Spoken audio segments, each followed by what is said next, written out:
90 రోజుల కోర్సు పూర్తి చేస్తే చాలు 100% ప్లేస్మెంట్ సపోర్ట్ తో సాఫ్ట్వేర్ జాబ్ మీ సొంతం. వెంటనే కోడ్ జ్ఞాన్ డెస్టినేషన్ ని సంప్రదించండి. ఓల్డేజ్ హోమ్స్కి వెళ్ళాను సార్. యాక్చువల్గా వెళ్తే అక్కడ ఈవెన్ చూశాను సార్. చాలా బాధపడుతూ అక్కడ కొడుకు వస్తాడని ఆవేదన చాలా బాధపడుతుంది సార్. నేను ఏంటంటే ఈమెకి ఏదో చేయాలి, పాప ఆమె అన్ని సంవత్సరాల నుంచి వెయిట్ చేస్తుంది. అసలు ఈవిడ ఓల్డేజ్ హోమ్ లో ఎలా ఎండప్ అయింది? కొడుకే వదిలేసి వెళ్ళిపోయాడు సార్, ఫ్రెండ్ ఇంట్లో ఉంటారని చెప్పేసి. ఓల్డేజ్ హోమ్ అని చెప్పాలా, ఇది ఫ్రెండ్ వాళ్ళ ఇల్లు అని చెప్పాడా? ఫ్రెండ్ వాళ్ళ ఇల్లు అని చెప్పేసి వదిలేసి వెళ్ళిపోయాడు. అంటే ఇంకేంటంటే ఫ్రెండ్ ఇల్లు అని చెప్పకపోతే దీనికి ఇంకా వేరే రాద్ధాంతం ఉంటుంది, ఎక్కడ ఇతను ప్రయాణాన్ని ఆపేస్తుంది అనేటువంటి భయంతో ఫ్రెండ్ ఇల్లు అని చెప్పేసి. అంతే కదా రాజు? అంతే సార్. అది మీ ఈమెయిల్ చెక్ చేసాము, అందులో జర్మనీ అన్నాడు. జర్మనీ వెళ్ళాడు ఇతను? జర్మనీ వెళ్ళిపోయాడు. మేమేంటంటే మేము ఒక అడుగు ముందుకేసే ముందు అసలు ఈ ఇన్పుట్ అంతా రిలయబులా కాదా అన్నది మేము చెక్ చేసుకోవాలి కాబట్టి. సో ఒకళ్ళ దగ్గర నుంచి వచ్చే ఇన్ఫర్మేషన్ కాదు, ఈ 4-5 దగ్గర నుంచి మీరు రాబట్టారు ఇదంతా కూడా. అవును సార్. ఆమెకి ఏదో కొద్దిగా కొడుకుని తన దగ్గర తెచ్చుకుందామని ఆస్తూ నేను ఈ ప్రయత్నం చేశాను సార్. నేను ఫోన్ చేసినప్పుడు 2 times కాల్ కట్ చేసాడు, మళ్ళీ చేస్తా ఉంటే ఒకసారి లిఫ్ట్ చేశాడు సార్. చేసి ఏమన్నాడు? లిఫ్ట్ చేసి ఇంకా చూసుకోలేను, ఆమె పెద్ద వయసు అయిపోయింది కదా, ఇంకా నాకు పని లేదు, నాకు నా జీవితం నేను చూసుకుంటున్నాను, ఇంకా ఆమెతో నాకు ఇంకా అవసరం లేదు అన్నట్టు మాట్లాడుతున్నాడు సార్. ఎలా సార్ అది కన్న తల్లిని అట్టాగే వదిలేస్తాడు సార్, చెప్పండి. తల్లి అవసరం లేదా? ఎదురు చూస్తూ ఉంటాను పాప ఆమె.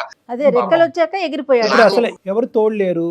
ఇప్పటికైనా ఇప్పుడు ఈ పరిస్థితి అనేటటువంటి దాంతో ఇప్పటికైనా ఇవిడ అవగాహన వచ్చిందా ఇవిడికి? ఇంకా 3 years నుంచి పాపం పొద్దున్న లేగడం, పాపం బట్టలన్నీ చదువుకోవడం, రెడీ అవడం, కొడుకు వస్తాడని చెప్పి ఎదురు చూపులు చూడడం, పాపం ఆతురత చూస్తుంటే నాకు ఎంత బాధ అనిపిస్తుంది సార్. పాపం చెప్పండి, ఆ కొడుకు వస్తాడు ఎక్కడ ఏమో రావట్లేదు, ఫోన్ లిఫ్ట్ చేయట్లేదు. నేను మాట్లాడుతుంటేనేమో అతనేమో నాకేం సంబంధం లేనట్టు మాట్లాడుతున్నాడు. అక్కడ ఓల్డేజ్ హోమ్ లో వాళ్ళు దాన్ని నిర్వహించే వాళ్ళు కానీ వార్డెన్స్ వాళ్ళు ఉంటారు కదండి, వాళ్ళు ఏమంటున్నారు రాజు గారు? ఏమంటున్నారంటే కొంచెం కేర్ వాళ్ళు ఏం చెప్పారంటే, కొంచెం సుమన్ టీవీని వాళ్ళు అప్రోచ్ అవ్వండి, మీకు ఒక సమస్య అనేది పరిష్కారం చేస్తారంటే మిమ్మల్ని అప్రోచ్ చేయనండి మేడం. Very good. సో మీరు చేసినటువంటి ప్రయత్నాలు ఫలించలేదు కాబట్టి ఒకసారి అందమైన జీవితం ద్వారా ఒక ప్రయత్నం చేద్దామని మీరు అవును సార్ అనుకున్నాను సార్. అవును సార్, మీకు అవ్వట్లేదు సార్, వాళ్ళు చెప్తే ఇలా చెప్పాను. యూజువల్ గా మనం చూసేటటువంటి సందర్భాలు ఏంటంటే జయ గారు, అతనికి పెళ్ళి అయింది, కోడలు వచ్చింది, భార్య వచ్చింది, భార్య ఏమో వచ్చి అత్తగారిని స్వీకరించడానికి రెడీగా ఇక్కడ ఫైనాన్షియల్ కాంట్రిబ్యూషన్ చేయడానికి ఇష్టపడట్లేదు కాబట్టి కొడుకు ఈ విధంగా అని అంటారు. కానీ పేగు తెంచుకొని పుట్టిన కొడుకే వదిలేసి వెళ్ళిపోయినందుకు అలాంటి అసలు అంత సెల్ఫిష్ పర్సన్ ఉన్నందుకు మనం సెల్ఫిష్ అనేది చిన్న పదమే.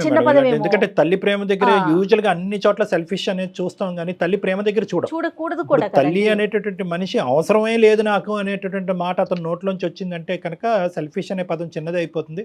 Anyway, all said and done. కాదు, ఇప్పుడు మనం గౌరీ గారితో మాట్లాడాలి అంటే ఎలా రాజు గారు? అంటే మనకు ఇప్పుడు మీరు చెప్పేదంతా కరెక్ట్, ఒక మానవతా దృక్పథంతో మీరు ముందుకొచ్చి చేశారు అనేటటువంటిది మాకు నమ్మకం కలగాలి అంటే గౌరీ గారితో మాట్లాడేదానికి అవకాశం ఉందా? ఆయన ఏమైందంటే నా దగ్గర తెచ్చి పెట్టుకున్నాను సార్, 15 రోజులు అవుతుంది. ఆమె ఇంకే ఏమంటుందంటే, మా కొడుకు వస్తాడు, చాలా రోజులు నేను వెయిట్ చేస్తాను, నాకు పక్క నా ప్రేమ ఉంది నా కొడుకు మీద, పక్క వస్తాడని చెప్తే ఆమె అదే ఆతురతతో ఉంది సార్ పాపం. అదేలేండి, బహుశా ఓల్డేజ్ హోమ్ వాళ్ళు అందరూ కూడా అదే మాట చెప్పుంటారు. ఈ రోజు రాజుగారు కూడా అదే చెప్తున్నారు. కానీ ఆవిడ నమ్మకం ఆవిడది. ఎందుకంటే కనీ పెంచి ఇంత చేసిన తర్వాత కొడుకు అలా ప్రవర్తిస్తాడని ఏ తల్లి మాత్రం అనుకుంటారు? ప్రపంచం అంతా వచ్చి రాడు అని చెప్పినా కూడా వస్తాడు అన్నట్టే మాట్లాడుతుంది ఆవిడ. గౌరమ్మతో మాట్లాడొచ్చా? మాట్లాడుతున్నాను, నా పక్కనే ఉన్నారు, అవునా? ఒకసారి. హలో గౌరమ్మ గారు, నమస్తే అండి. నా పేరు నమస్తే సార్. సుమన్ టీవీ అందమైన జీవితం నుంచి. నా పేరు డాక్టర్ కళ్యాణ్ చక్రవర్తి. నాతో పాటు జయ గారు కూడా ఉన్నారు. నమస్తే అమ్మా. నమస్తే అమ్మా. ఏంటమ్మా పరిస్థితి ఏంటమ్మా? మీ అబ్బాయి ఎక్కడున్నాడు? ప్రస్తుతం మీరు ఎక్కడున్నారు? మీ అబ్బాయి ఎక్కడో బయట దేశాల్లో ఉన్నాడు అని విన్నాము. ఎప్పుడు వస్తామని అనుకుంటున్నాడు? ఎన్ని సందర్భాల్లో మీరు మాట్లాడు? మా అబ్బాయి వస్తాడు సార్, నన్ను తీసుకెళ్తానని చెప్పి వాళ్ళ ఫ్రెండ్ ఇంట్లో 2 days ఆగు, మనకు వీసా అవి రావాలి కదా, నీకు టైం పడుతుందమ్మా, నువ్వు ఇక్కడ ఉండు, నేను పని చూసుకొని అన్ని అక్కడ సెటిల్ అయ్యి నేను తీసుకెళ్తాను అన్నాడు సార్. మా అబ్బాయి ఖచ్చితంగా వస్తాడు సార్. ఎంతకాలం వస్తే సంతోషమేనమ్మా. మీకు ఎంత ఆనందం, మాకు అంతే ఆనందం. మీ అబ్బాయి రావాలనే మేము కోరుకుంటున్నాము. కానీ ఎంతకాలం బట్టి మీ అబ్బాయి వస్తాడు అని వెయిట్ చేస్తున్నాడు? మీ అబ్బాయి మిమ్మల్ని ఎక్కడ వదిలేడు అని మీరు అనుకుంటున్నారు? వాళ్ళ ఫ్రెండ్ ఇంట్లో వదిలేడు సార్. ఇప్పుడు మీరు ఉండేది మీ అబ్బాయి వాళ్ళ ఫ్రెండ్ ఇంట్లోనా అమ్మా? ఫ్రెండ్ ఇంట్లో ఉంటే ఇంకొక అబ్బాయి వచ్చి తీసుకొని వచ్చాడు. ఇప్పుడు ఎన్ని రోజులు అయింది ఈ అబ్బాయి దగ్గరికి వచ్చి? 15 రోజులు అవుతుంది తీసుకొచ్చి. అమ్మా, ఇప్పుడు ఇతను చెప్పినటువంటి ఒక్క అంశమే కాదు, మేము కూడా బ్యాక్గ్రౌండ్ లో మా ఎంక్వైరీస్ మేము చేసుకుంటాం. కానీ మీరు ప్రస్తుతం ఉండేటటువంటి ప్లేస్ ఒక ఓల్డేజ్ హోమ్. లేదు సార్, ఓల్డేజ్ హోమ్ కాదు, మా అబ్బాయి వాళ్ళ ఫ్రెండ్ ఇల్లే. సరే, అది ఎవరి ఇల్లు అన్నది తర్వాత మాట్లాడదాము. ఎన్ని సందర్భాల్లో ఈ 3 సంవత్సరాలతో మీ అబ్బాయి మీకు ఫోన్ చేశాడు, లేదంటే మీరు ఫోన్ చేసినప్పుడు మీ అబ్బాయి ఫోన్ ఎత్తాడు? సరే, ఎప్పుడు తీసుకెళ్తా అన్నాడు? తీసుకెళ్తానమ్మా, ఇక్కడ అన్ని కొంచెం చూసుకొని నేను సెటిల్ అయ్యి ఉద్యోగం ఎప్పుడు మాట? చూసుకోవాలి కదా. ఇది ఎప్పుడు అమ్మా, మాట? మీరు చేసినప్పుడు రోజుల క్రితం వస్తానని మాట్లాడారమ్మా. చెప్పాడు. వాడు అమ్మా. ఉన్నాడు సార్, నా కొడుకు అట్లటోడు కాదు సార్, అవునమ్మా, ఖచ్చితంగా వస్తాడు. వస్తాడమ్మా. కాదు, మీరు ఎన్ని రోజుల క్రితం మాట్లాడారు అతనితో, రాజుతో, మీ అబ్బాయితో? నేను మాట్లాడక చాలా రోజులైందమ్మా. ఎందుకనమ్మా మరి మీరు ఫోన్ ఎందుకు చెయ్యట్లేదు, లేదా అతను ఎందుకు చెయ్యట్లా మీకు? నేను ఫోన్ చేస్తున్నా గానీ పాపము ఏ పరిస్థితులలో ఉన్నాడో వాడు కూడా. ఏమ్మా, ఏం పరిస్థితుల్లో ఉంటే ఫోన్ ఎత్తడమ్మా? మరి మీరు ఎలా పెంచారు, పెద్ద చేశారు? వేరే దేశం పంపించడం అంటే చిన్న విషయం కాదు. ఎలా పంపించారమ్మా మీరు? కడుపుతో ఉన్నప్పుడు గర్భసంచికి కూడా కొంచెం ఫాల్ట్ ఉంది, బతుకుతే ఎవరో ఇద్దరిలో ఎవరో ఒకరే బతుకుతారని చెప్పారు. ఆ దేవుడి అదృష్టం వలన ఇద్దరం బతికాము. కానీ గర్భసంచి తీసేసారు, ఇక మళ్ళీ పిల్లలు పుట్టరు. అర్థమైందమ్మా. మా బాబుకు 3 ఏళ్ళప్పుడు మా వారు చనిపోయారు యాక్సిడెంట్ లో. అయ్యయ్యో. ఇంకా ఉన్నది కొంచెం అంతో ఇంతో కొంచెం ఆస్తి ఉంటే ఆ పని ఇది చేసుకొని నా కొడుకు మేము ఇట్లా పోతానమ్మా, నేను విదేశాలకు పోతాను, అక్కడ బాగా సంపాదించుకోవచ్చు, అక్కడే అది చేసుకోవచ్చు అంటే సరే నా కొడుకు కోసం అని చెప్పి డిగ్రీ బీటెక్ చదివించాము. అది అయిపోయిన తర్వాత అక్కడికి వెళ్ళాలంటే అన్ని తెచ్చుకొని కొంచెం డబ్బులు ఖర్చు పెట్టి అన్ని చేసుకున్న తర్వాత 23 ఏళ్ళప్పుడు వెళ్ళాడు. మీకున్న ఆసరాగా ఉన్న ఒక ఇంటిని కూడా మీరు అమ్మేశారని తెలిసింది. అవునమ్మా, అన్ని అమ్మేశామమ్మా, ఏం లేదు. వాళ్ళ ఫ్రెండ్ ఇంట్లో నన్ను 2 days ఉండు, అన్ని పాస్పోర్ట్ వీసా రావాలి కదా, నేను తీసుకెళ్తానని నా కొడుకు కోసము నేను అన్ని చేసిన. నా కొడుకు మంచోడమ్మా, వస్తాడు. వృద్ధాశ్రమంలో పడేసి వెళ్ళాడమ్మా, కంప్లీట్ గా మీకు టోపీ వేసి మోసం చేశాడు. ఇంత ఘోరాతి ఘోరం అంటే ఒక కొడుకు ఒక తల్లిని ఇంత ఘోరాతి ఘోరంగా మోసం చేయటం అనేది నేను చూడలేదు ఇక్కడ. గౌరీ గారు, మీరు ఇంత కష్టపడ్డారు, చిన్నప్పటి నుంచి మీ కొడుకుని పెంచి ఈ స్థాయి వరకు తీసుకొచ్చారు. అసలు ఇతని మానసిక పరిస్థితులు ఏమైనా లోపం ఉందమ్మా? చిన్నప్పటి నుంచి ఏమైనా స్వార్థపూరితమైన ఆలోచనలు, తల్లి అంటే ప్రేమ అంటే ఎక్కడికక్కడ అవసరం అట్లా ఏం లేదు సార్, తల్లిని బాగా చూసుకుంటాడు. అసలు అందరు ఎందుకు ఎలా మాట్లాడుతున్నారు కాదు సార్, మా అబ్బాయి ఖచ్చితంగా వస్తాడు. మీ అబ్బాయి గురించి మీరు ఆవగించేంత తప్పు కూడా చెప్పట్లేదు, కానీ వస్తాడు వస్తాడు వస్తాడు అందరూ అలాగే మాట్లాడుతున్నారు. ఇక్కడ వదిలిపోయారు వాళ్ళు, నిన్ను ఇట్లా వదిలేసిపోయారు, వీళ్ళు నిన్ను ఇట్లా వదిలేసిపోయారు, రకరకాలుగా మాట్లాడుతున్నారు సార్. లేదు, ఏ ఇబ్బందిలో ఉన్నాడో ఏమో.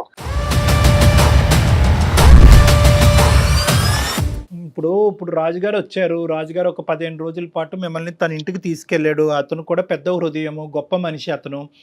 ఎంతో మంది కానీ ఈ విధంగా ఆలోచించేటటువంటి మనస్తత్వం ఉండదు. ఈ రోజుల్లో అలాంటి వ్యక్తి మీకు ఉండటం, అతను చేసేటటువంటి ప్రయత్నం ఈ రోజు ఫలించుంటే మీరు మీ అబ్బాయి దగ్గర ఉండేవారు. కానీ అతని ప్రయత్నాన్ని కూడా విఫలమయ్యే విధంగా మీ అబ్బాయి ప్రవర్తించాడు. 2 సార్లు ఫోన్ కట్ చేశాడు, ఒకసారి ఫోన్ ఎత్తాడు. అసలు నాకు అటువంటి, అంటే ఈ మాట చెప్తున్నాను, నాకు చాలా బాధగా ఉంది, మీకు బాధ కలుగుతుంది. మీ అబ్బాయి అన్న మాట అంట, నాకు ఎటువంటి బంధాలు లేదు, నాకు ఎటువంటి ప్రేమ ఆప్యాయతలు లేదు, నాకు అసలు తల్లి అనేటటువంటి బరువు బాధ్యతలు కూడా నాకు వద్దు అని అంటున్నాడంట. ఇదేం విడ్డూరం?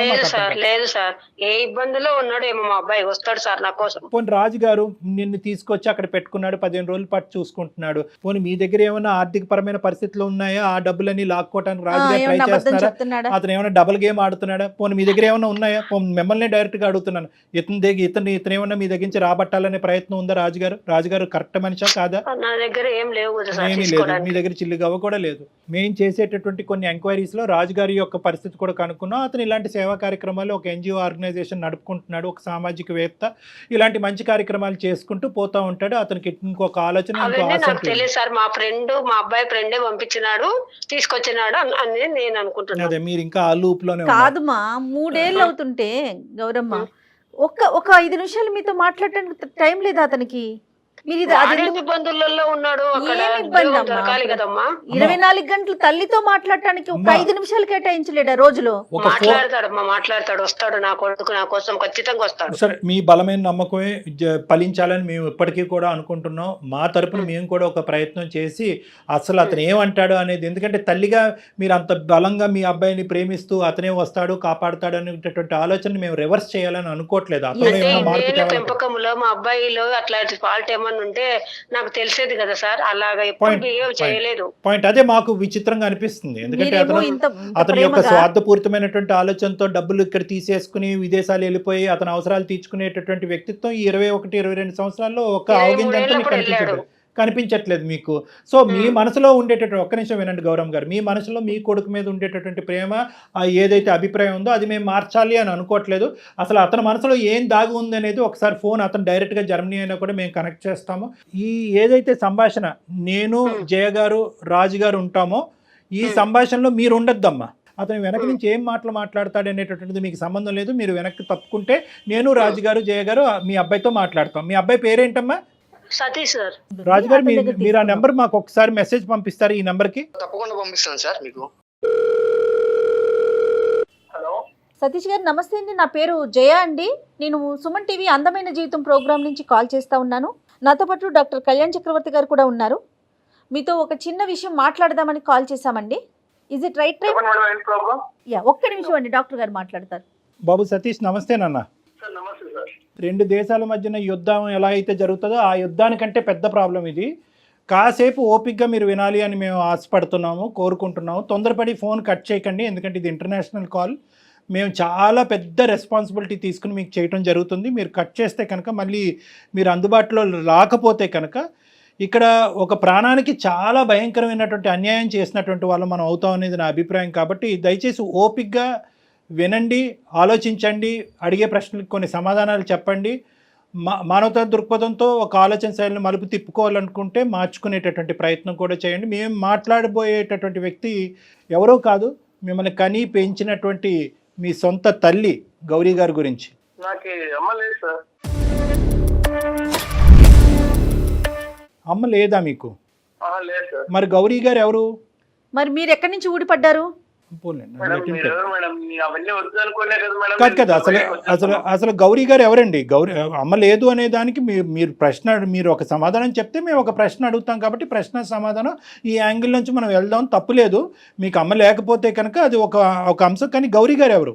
మేము ఇప్పుడు వరకు మాట్లాడినటువంటి గౌరీ గారు ఫ్రెండ్ హౌస్ అని చెప్పి ఒక వృద్ధాశ్రమంలో వదిలేసి వెళ్ళిపోయినటువంటి ఆ వ్యక్తి ఎవరు? అసలు మీరు ఎవరు సార్? అసలు మీకెందుకు ఇవన్నీ? నాకు అవన్నీ వద్దనుకొని నా బతుకు నేను బతుకుదామని నేను ఇలా బయటకు వచ్చేసాను సార్. నేను ఇప్పుడు చాలా సంతోషంగా ఉన్నాను. ఏమండి, నేను ఎవరు అని అడిగారు కాబట్టి నేను చెప్తున్నాను. నేను ఒక మనిషిని, ఓకే, మానవత్వం ఉండేటటువంటి 2 మనుషులు ఇక్కడ అందమైనటువంటి జీవితంలో ఉన్న కార్యక్రమాల్లో కూర్చుని మానవత్వాన్ని కాపాడేటటువంటి ప్రయత్నంలో ఒక 4గురికి సహాయపడాలనేటటువంటి ఉద్దేశంతో, ఇంకా మానవత్వాన్ని చంపేయకుండా దాన్ని నరికి పోగులు పెట్టకుండా కాపాడేటటువంటి ప్రయత్నం చేసేటటువంటి ఒక ఆలోచన శైలితో ప్రయత్నం చేసుకుంటూ ముందుకు వస్తున్నాయి 2 మనుషులు మేము. మీరు మనిషి అయితే కనుక, మళ్ళీ చెప్తున్నాను, మీరు మనిషి అయితే కనుక ఒక్క 2 నిమిషాలు కూల్గా కూర్చుని మేము అడిగేటటువంటి 2-3 మాటలకి సమాధానం చెప్పండి చాలు. గౌరీ గారు ఎవరు?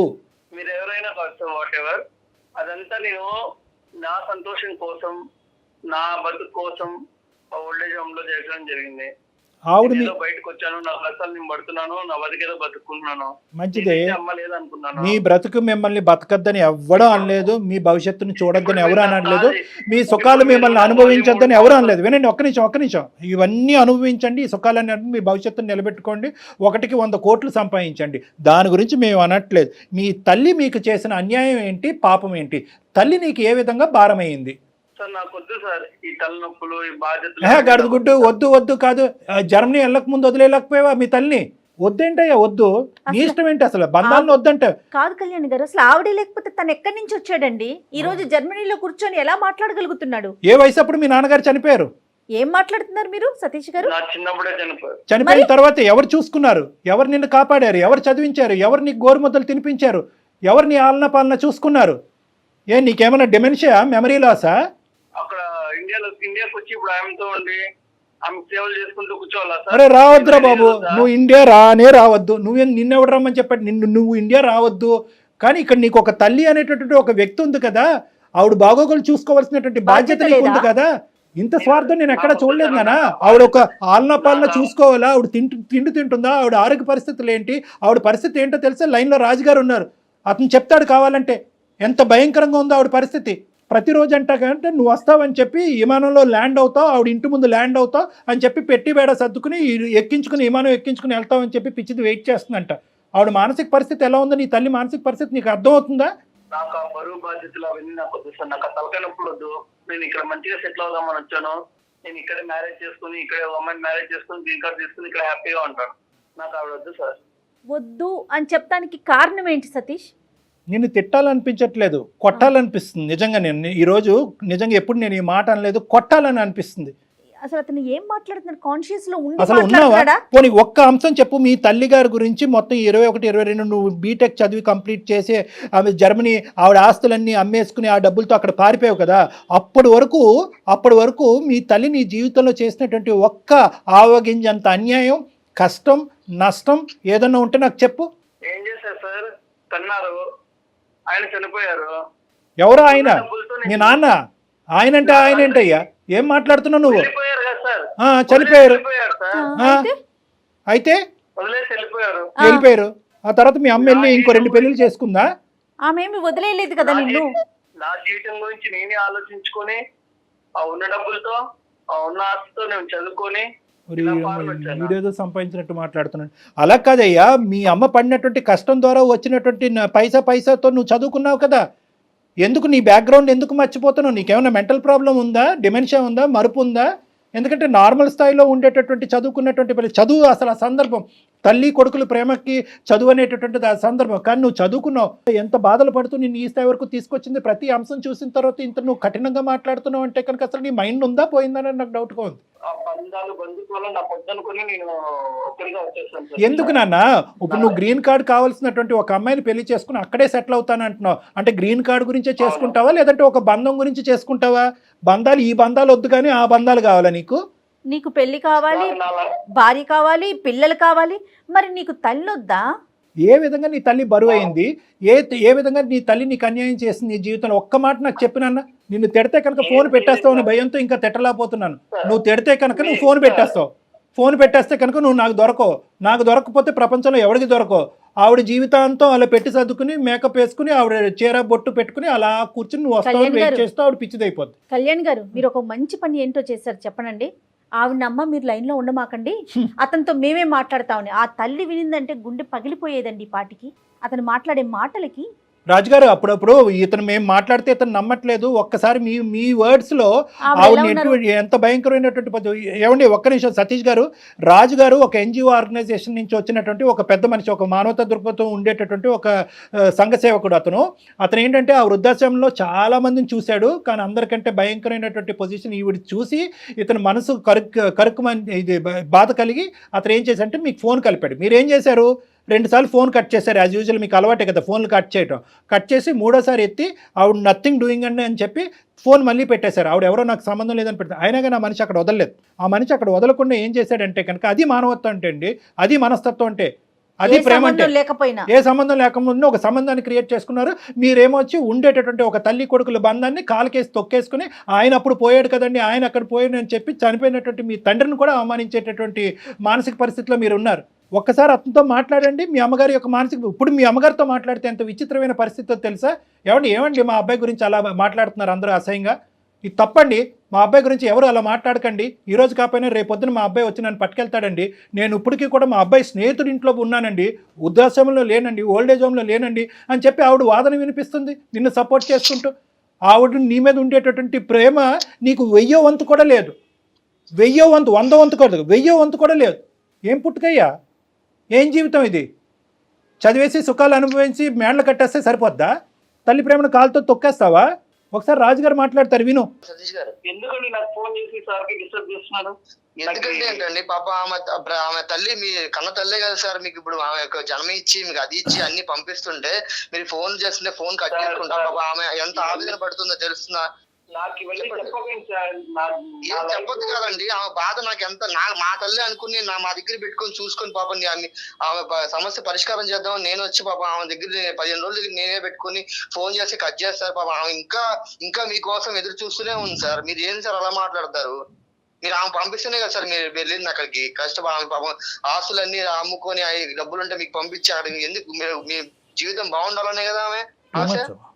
మీరేం ఇలా మాట్లాడతారు? అవసరం లేనట్టు మాట్లాడతారు ఏంటండి? చెప్పండి సార్. ఆవిడ తెచ్చుకొని నేను ఇక్కడైతే పెట్టుకోలేను. సతీష్, నేను ఒకటే మాట చెప్తున్నాను. ఇక్కడ వృద్ధాశ్రమంలో పెట్టేటటువంటి పిల్లలు ఎక్కడో ఓల్డ్ ఏజ్ హోమ్స్లో మంచి పాష్ ఓల్డ్ ఏజ్ హోమ్స్ ఉన్నాయి, చాలా ప్రైవేట్ ఓల్డ్ ఏజ్ హోమ్స్ ఉన్నాయి. అమెరికాలోని ఇలాంటి దేశాల్లో ఉండేటటువంటి చాలామంది, వేరే విదేశాల్లో ఉండేటటువంటి చాలామంది పిల్లలు అక్కడ పెడుతున్నారు. వాళ్ళకి కావాల్సినటువంటి అవసరాలు కల్పిస్తున్నారు, సదుపాయాలు కల్పిస్తున్నారు, మెడికల్ ఇన్సూరెన్స్లు కడుతున్నారు, మెడికల్ ఫెసిలిటీస్ అవైలబుల్ చేస్తున్నారు. సో వాళ్ళందరినీ మనం అవమానించట్లేదు. ఇక్కడ మేము చెప్పేది ఏంటంటే మీ అమ్మను పట్టుకెళ్తారా లేదా అనేటటువంటి అంశం గురించి మేము ఇక్కడ మాట్లాడట్లేదు. మీ అమ్మగారు ఎక్కడైతే ఉన్నారో అక్కడ సుఖంగానే ఉండటానికి రకరకాల మార్గాలు ఉన్నాయి. ఒక ఫోన్ కాల్ సరిపోద్ది. అమ్మ అన్నం తిన్నావా, పడుకున్నావా, నిద్ర పడుతున్నావా, టైంకి మందులు వేసుకుంటున్నావా, చాలదా?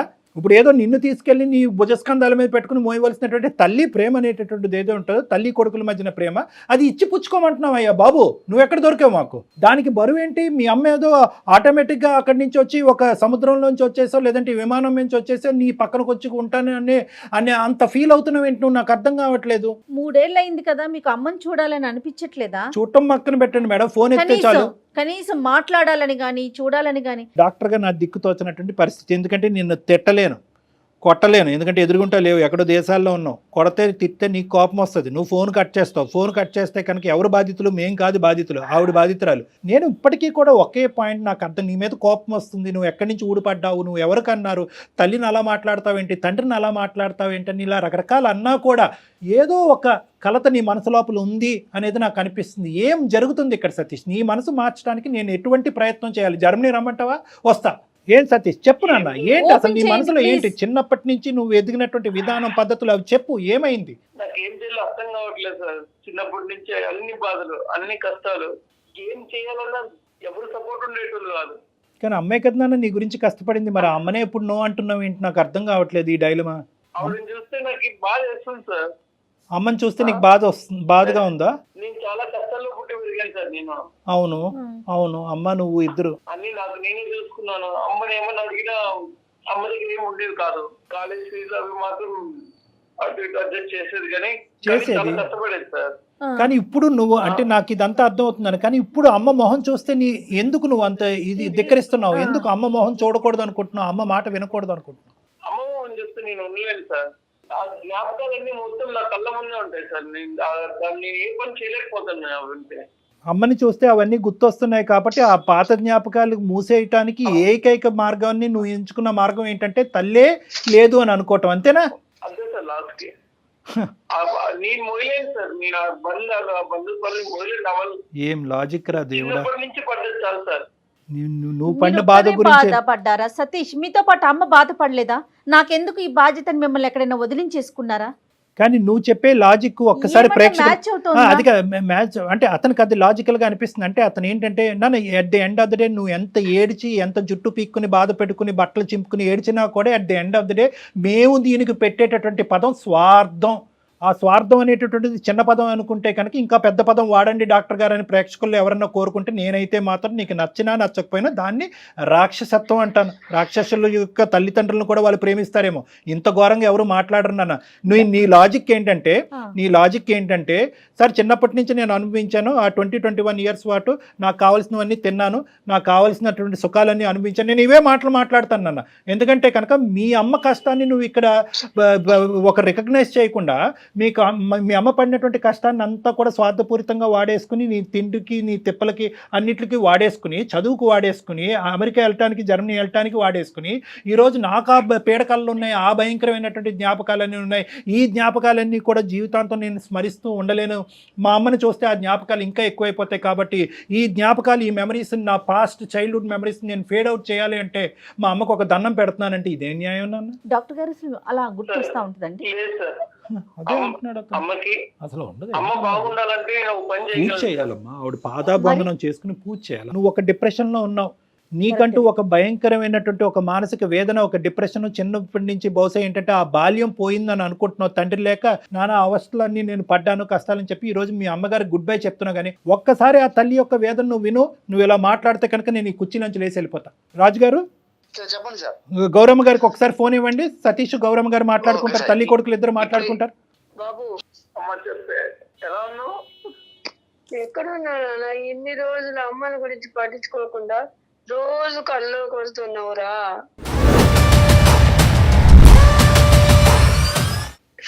ఇలా వదిలేసి వెళ్ళిపోయావు. ఎలా ఉండాలి నేను ఒక్కదాన్ని? పిచ్చిదాని లెక్క అయిపోయి రోజు నీ కోసం ఎదురు చూస్తూ ఉన్నాను. ఇలా ఈ రోజు వస్తా 3 ఏళ్ళు అయినాయి అని చెప్తున్నారు. రోజు నీకోసం ఈ బస్సు ఈ కారు అన్ని చూసి ఎప్పుడు ఫోన్ చేసినా ఫోన్ మాట్లాడవురా, ఎందుకు ఎక్కడ పోయినావు, ఇన్ని రోజులు ఎక్కడ ఉన్నావు, ఈ అమ్మని గురించి పట్టించుకోకుండా పిచ్చి దాని లెక్క అయిపోయినారా నాయన. నన్ను క్షమించమ్మా, నా జీవితం కోసం నేనే స్వార్థంగా ఆలోచించుకుని తప్పని చేశానమ్మా. నిజంగానే వదిలేనమ్మా. నిన్ను చూడకుండా నేను ఉండలేను నాన్న, నన్ను తీసుకెళ్ళు. గౌరమ్మ గారు, మీ అబ్బాయి చాలా పని ఒత్తిడిలో ఉన్నాడు. ఓకే, ఆ పని ఒత్తిడిలో ఉండటం వల్ల సరైనటువంటి సమయం సందర్భం చూసుకుని ఇండియా రాలేనటువంటి పరిస్థితిలో ఉన్నాడు. మీ అందరం ఏంటంటే మీ అబ్బాయి మంచోడు కాదనో, నిన్ను ఒంటరిదాన్ని చేశాడు, నిన్ను అనాథం చేశాడని చెప్పి మేమే ఇంకొక పిచ్చాభిప్రాయానికి వచ్చాము. మా అభిప్రాయంలోనే తప్పు ఉంది, మీ ప్రేమే గెలిచింది. మీరు అనుకున్నట్టుగానే మీ అబ్బాయి పర్ఫెక్ట్, మీకు తగినటువంటి కొడుకు మీ అబ్బాయి. అయితే ఆ అబ్బాయి తొందరలోనే ఇండియా వస్తాడు, మిమ్మల్ని తీసుకుని జర్మనీ వెళ్తాడమ్మా. ఓకేనమ్మా?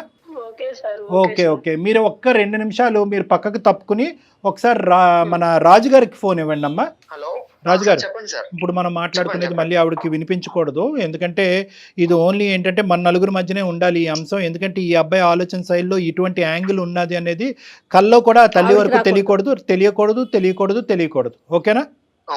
ఓకే.